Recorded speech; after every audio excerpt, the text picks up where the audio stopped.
दोस्तों नमस्कार, ये है मार्गदर्शन फॉर सिविल सर्विसेज। मैं अनुराग चौधरी। दोस्तों घटना चक्र सामान्य अध्ययन पूर्वावलोकन श्रृंखला में इस वीडियो में प्रस्तुत है सामान्य विज्ञान के भौतिक विज्ञान खंड से संबंधित महत्वपूर्ण प्रश्नों का रिवीजन।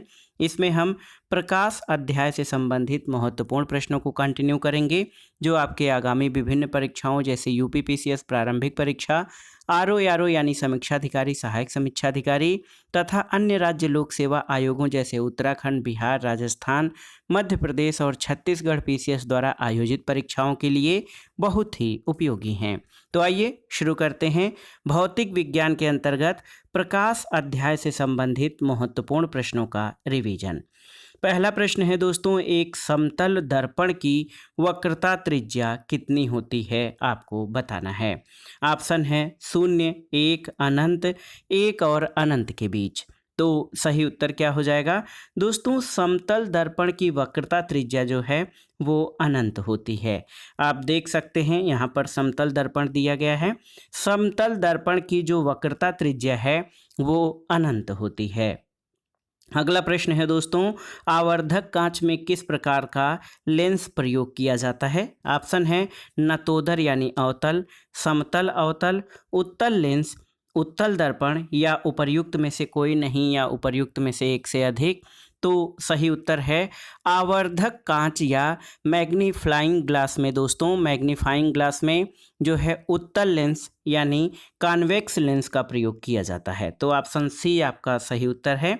आवर्धक लेंस में जो है उत्तल लेंस का प्रयोग किया जाता है और ये लेंस किसी वस्तु का आवर्धित या बड़ा प्रतिबिंब उत्पन्न करने में प्रयोग किया जाता है। अगला प्रश्न है दोस्तों, दूर दृष्टि दोष निवारण के लिए कौन सा जो है लेंस काम में लिया जाता है। तो ऑप्शन में दर्पण भी दिए रहेंगे तो दर्पण तो बिल्कुल नहीं होगा, क्योंकि दूर दृष्टि दोष या निकट दृष्टि दोष के निवारण के लिए लेंसों का प्रयोग किया जाता है, नहीं न कि दर्पण का। तो आप जान लीजिए दोस्तों, दूर दृष्टि निवारण के लिए उत्तल लेंस का प्रयोग किया जाता है। दोस्तों दूर दृष्टि में निकट की वस्तुएं स्पष्ट नहीं दिखाई देती, जबकि दूर की वस्तुएं स्पष्ट दिखाई देती हैं और इसके निवारण के लिए चश्मे में उत्तल लेंस का प्रयोग किया जाता है। अगला प्रश्न है, दूर दृष्टि दोष वाले व्यक्ति के संबंध में निम्नलिखित कथनों में कौन सा एक सही नहीं है। तो यहाँ पर देखिए, व्यक्ति दूर के पिंडों को स्पष्टतः देख सकता है, बिल्कुल सही है। लेंस का नाभ्यांतर अधिक होता है, बिल्कुल सही है। और निकट से पिंडों का प्रतिबिंब रेटिना के पीछे फोकस होता है, सही है। और इस दोष को ठीक करने के लिए अवतल लेंस का उपयोग किया जाता है। तो आप जान लीजिए, दूर दृष्टि दोष वाले व्यक्ति के संबंध में ऑप्शन डी आपका गलत है, क्योंकि दूर दृष्टि से पीड़ित जो व्यक्ति होता है उसको निकट की वस्तुओं पर दृष्टि संकेंद्रित करने में परेशानी होती है और ये दोष मुख्यतः आँख की पुतली के अधिक छोटे होने के कारण या कार्निया के अधिक समतल होने के कारण उत्पन्न होता है और इस दोष को ठीक करने के लिए उत्तल लेंस का प्रयोग किया जाता है। अगला प्रश्न है दोस्तों, पढ़ने में काम आने वाले ग्लासेज किस प्रकार के लेंस से बनते हैं। अवतल, उत्तल, साधारण या दोनों ए और बी। तो पढ़ने में काम आने वाले ग्लासेज जो है वो उत्तल लेंस से बनते हैं।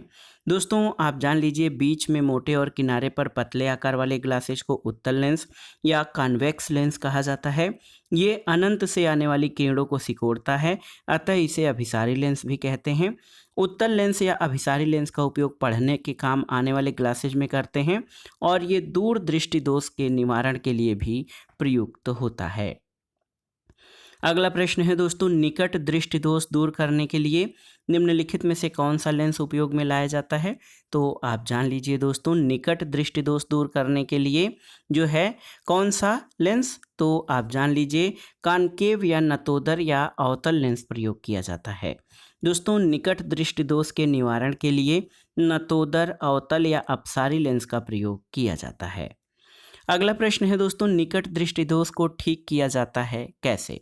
उत्तल लेंस का प्रयोग करके, अवतल लेंस का प्रयोग करके, समतल अवतल लेंस का प्रयोग करके या समतल कांच प्रयुक्त करके। तो आप जान लीजिए दोस्तों, निकट दृष्टि दोष को अवतल लेंस का प्रयोग करके ठीक किया जाता है।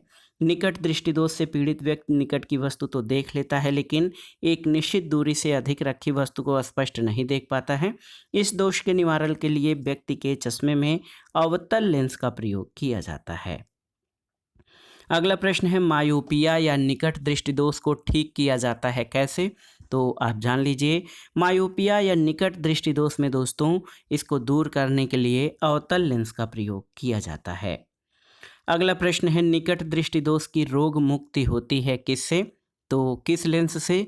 सही उत्तर आपका हो जाएगा अवतल लेंस द्वारा। तो याद रखिएगा, अवतल लेंस से निकट दृष्टि दोष को जो है मुक्त किया जा सकता है।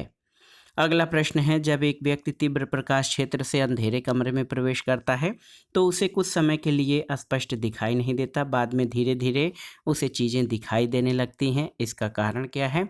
तो ऑप्शन है पुतली के आकार में परिवर्तन, लेंस के व्यास और फोकस दूरी में परिवर्तन, रोडोप्सिन का विरंजन और पुनः विरजन होना, या फिर आँखों का अंधेरे के प्रति कुछ समय में अनुकूलित होना। तो आप देख लीजिए, ए, सी और डी ये तीनों ही सही हैं, इसमें बी आपका सही नहीं है। तो इसका उत्तर जो है कोई स्पष्ट नहीं दिया जा सकता है।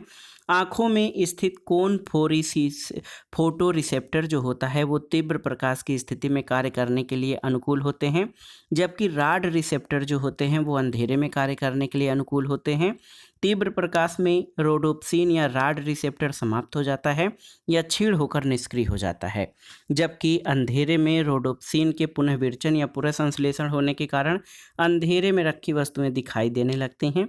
तीव्र प्रकाश से अंधेरे में प्रवेश करने पर पुतली के आकार में परिवर्तन भी होता है, जिससे आंखों को अंधेरे के प्रति अनुकूलित होने में कुछ समय लगता है। विकल्प ए, सी और डी तीनों सही हैं। अगला प्रश्न है दोस्तों, आंख में संकेंद्रण होता है किसका? देखिए, लेंस की उत्तलता में परिवर्तन द्वारा, लेंस की आगे पीछे गति द्वारा, रेटिना की आगे पीछे गति द्वारा, या आंख के तरल के अपवर्तनांक में परिवर्तन द्वारा। तो सही उत्तर हो जाएगा, आंख में संकेंद्रण होता है लेंस की उत्तलता में परिवर्तन के द्वारा। दोस्तों, आंख में संकेंद्रण लेंस की उत्तलता में परिवर्तन के द्वारा होता है। ऑप्शन ए आपका सही उत्तर है। अगला प्रश्न है, आंख के लेंस का फोकस दूरी किसके कार्य से परिवर्तित होती है? पुतली, रेटिना, सिलियरी मांसपेशी, आइरिस, या उपर्युक्त में से कोई नहीं। तो सही उत्तर है सिलियरी मांसपेशी। दोस्तों, सिलियरी मांसपेशियों के शिथिलन और संकुचन से आँख के लेंस की मोटाई में परिवर्तन होता है, जिसके फलस्वरूप आँख के लेंस की फोकस दूरी, जो फोकल दूरी होती है, वो परिवर्तित हो जाती है। अगला प्रश्न है, निम्नलिखित कथनों में से कौन सा एक सही नहीं है, आपको बताना है। मृग तृष्णा एक प्रकाशिक भ्रम है जो प्रकाश के पूर्ण आंतरिक परावर्तन से उत्पन्न होता है, सही है। सर्च लाइट में अवतल दर्पण प्रयुक्त होता है, सही है। गर्मी में सामान्यतः सफ़ेद या हल्के रंग वाले कपड़े गाढ़े रंग के कपड़ों की तुलना में वरीय माने जाते हैं, सही है। और एक छोटे छिद्र वाला उत्तल दर्पण डॉक्टरों द्वारा रोगियों के नाक, कान और गले की जांच के लिए प्रयुक्त किया जाता है। तो ये आपका सही नहीं है, क्योंकि जो हेड मिरर होता है उसका प्रयोग डॉक्टरों के द्वारा नाक, कान, गले की जांच करने के लिए किया जाता है। ये छोटे छिद्र वाला अवतल दर्पण होता है, न कि उत्तल दर्पण। तो ऑप्शन डी आपका जो है सही नहीं है। अगला प्रश्न है, स्पष्ट दृष्टि की न्यूनतम दूरी कितनी होती है, आपको बताना है। तो सही उत्तर है दोस्तों, स्पष्ट दृष्टि की न्यूनतम दूरी 25 सेंटीमीटर होती है। ऑप्शन ए आपका सही उत्तर है। आप जान लीजिए, नेत्र के सामने की वह निकटतम दूरी जहां पर रखी वस्तु नेत्र को स्पष्ट दिखाई देती है, नेत्र की स्पष्ट दृष्टि की न्यूनतम दूरी कहलाती है। सामान्य आँख के लिए ये 25 सेंटीमीटर होती है। इसे आँख का निकट बिंदु कहते हैं। निकट बिंदु की तरह दूर बिंदु भी होता है और सामान्य आँख के लिए ये अनंत होता है। तो इस तरह से सामान्य मनुष्य की नेत्र दृष्टि का विस्तार 25 सेंटीमीटर से लेकर अनंत तक होता है। अगला प्रश्न है दोस्तों, सामान्य आँखों के लिए स्पष्ट दृष्टि की न्यूनतम दूरी कितनी होती है? तो उत्तर है 25 सेंटीमीटर। ऑप्शन डी आपका सही उत्तर है। अगला प्रश्न बार बार पूछा गया है परीक्षाओं में कि मानव की सामान्य स्वस्थ आँख के लिए स्पष्ट दृष्टि की न्यूनतम दूरी मानी जाती है कितनी? तो ये 25 सेंटीमीटर मानी जाती है। अगला प्रश्न है दोस्तों, लेंस की शक्ति मापी जाती है या लेंस का पावर किसमें? देखिए, डायोप्टर, ईएन, ल्यूमन या कैंडेला। तो सही उत्तर है लेंस की शक्ति डायोप्टर में मापी जाती है। दोस्तों, एक लेंस की क्षमता या शक्ति फोकस दूरी के प्रतिलोम के बराबर होती है, जबकि फोकस दूरी मीटर में मापी गई हो तो P is equal to 1/f meter. और आप जान लीजिए दोस्तों, लेंस क्षमता का मात्रक डायोप्टर होता है, इसे कैपिटल D से प्रदर्शित किया जाता है। उत्तल लेंस की क्षमता धनात्मक और अवतल लेंस की क्षमता ऋणात्मक होती है। अगला प्रश्न है दोस्तों, लेंस की क्षमता मापी जाती है किसमें? तो उत्तर है डायोप्टर में। अगला प्रश्न है दोस्तों कि यदि किसी ऐनक के लेंस की पावर +2 डायोप्टर हो तो इसकी फोकस दूरी कितनी होगी? तो 1/2 यानी 50 सेंटीमीटर हो जाएगी। दोस्तों, आप जान लीजिए कि P is equal to 1/f होता है। तो आपसे पूछा गया है यदि किसी ऐनक के लेंस की पावर +2 डायोप्टर हो तो +2 डायोप्टर का मान ये होगा कि ये उत्तल लेंस होगा, तो ये 50 सेंटीमीटर इसकी फोकस दूरी होगी। अगला प्रश्न है, धूप के चश्मे की पावर कितनी होती है? 0 डायोप्टर, 1 डायोप्टर, 2 डायोप्टर या 4 डायोप्टर? तो सही उत्तर है 0 डायोप्टर। दोस्तों, धूप के चश्मे की पावर 0 डायोप्टर होती है। अगला प्रश्न है, कैमरे का द्वारक और कपाट गति का निम्नलिखित में से कौन सा संयोग अधिकतम उद्भासन होने देगा? तो यहाँ पर देखिए 4 ऑप्शन दिए गए हैं। F22 1/60। दोस्तों, आप जान लीजिए कैमरे का उद्भासन कैमरे के द्वारक के क्षेत्रफल तथा समय पर निर्भर करता है। ये उद्भासन d² × 2 के अनुक्रमानुपाती होगा। तो फोकस दूरी 22 और 1/60 जो है वो कैमरे के द्वारक और कपाट की गति में सबसे अधिकतम उद्भासन जो है यही स्थिति होने देगी। दोस्तों, आप जान लीजिए कि जो बहुत ही महत्वपूर्ण है। अगले प्रश्न पर आते हैं, आँख के रेटिना की परंपरागत कैमरा में से निम्नलिखित में से किस भाग से तुलना की जाती है? फिल्म, लेंस, शटर या आवरण? तो सही उत्तर क्या हो जाएगा? सही उत्तर है फिल्म, ऑप्शन ए। दोस्तों, आप जान लीजिए कि आँख का रेटिना जो है परंपरागत कैमरे की फिल्म की तरह कार्य करता है। रेटिना अपने से टकराने वाली प्रकाश किरणों को विद्युतीय सिग्नलों में परिवर्तित कर देता है, जिन्हें दृश्य सिराएं मस्तिष्क पर ले जाती हैं। अगला प्रश्न है दोस्तों, बहुत ही महत्वपूर्ण प्रश्न है ये आपका कि मनुष्य की आंख में किसी वस्तु का प्रतिबिंब जिस भाग पर बनता है वो क्या है? स्वच्छमंडल, परितारिका, पुतली या दृष्टिपटल? तो सही उत्तर है दृष्टिपटल। दोस्तों, मनुष्य के नेत्र की कार्यप्रणाली फोटोग्राफिक कैमरे से मिलती जुलती है। जिस वस्तु को हम देखते हैं उससे चलने वाली किरणें कॉर्निया और नेत्रोद द्रव से होकर पुतली के रास्ते लेंस पर पड़ती हैं और दृष्टिपटल यानी रेटिना इसे फोकस कर देता है, जहां पर वस्तु का छोटा तथा उल्टा प्रतिबिंब बन जाता है। तो रेटिना पर दोस्तों किसी वस्तु का प्रतिबिंब बनता है। अगला प्रश्न है कि मनुष्य की आंखें किस वस्तु पर प्रतिबिंब बनाती हैं? आपको बताना है। तो उत्तर है रेटिना पर।